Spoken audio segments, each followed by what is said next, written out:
আপনি যদি ক্ষমা করে দেন মানুষকে, আপনি সুখে থাকবেন, শান্তিতে থাকবেন। আমাদের হয় চলতি পথে আমাদের বন্ধুদের মধ্যে বা আমাদের প্রতিবেশীর সাথে বা আমার কলিগের সাথে বা আমাদের সমাজে অনেকের সাথে অনেকের নানা সময় এমন বিভেদ ঝগড়া এটা তৈরি হতে পারে, ফলে মনের মধ্যে ক্ষোভ, অশান্তি, ইভেন জেলাসিও আসতে পারে।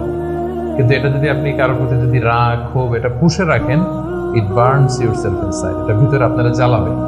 যারে হিংসা করতেছেন, যার ব্যাপারে ক্ষোভ রাখতেছেন, এর কোনো ক্ষতি হয় না। ক্ষতি হয় যে এই ক্ষোভটা লালন করে, এই রাগটা যে ছেড়ে ফেলতে পারে না হৃদয় থেকে, যে মন থেকে মানুষকে ক্ষমা করতে পারে না, সে কষ্ট পায়, অশান্তি নেমে আসে, দুঃখ নেমে আসে।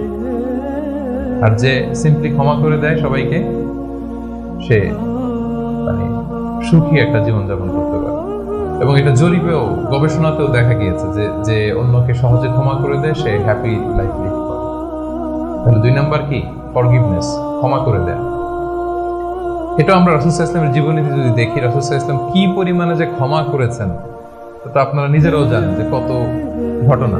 ওনার পুরো জীবনীটাই তো ক্ষমা। সবসময় ক্ষমা করে দিতেন, মনে দুঃখ পুষে রাখতেন না কখনো।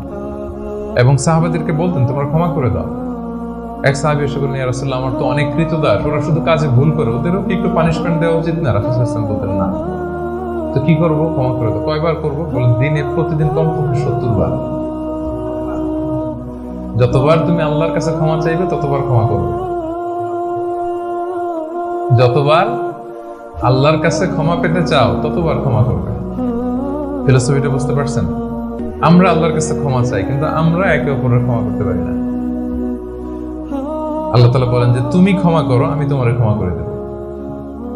তুমি ক্ষমা করো তোমার ভাইদের, আমি তোমার ক্ষমার ব্যবস্থা করতেছি।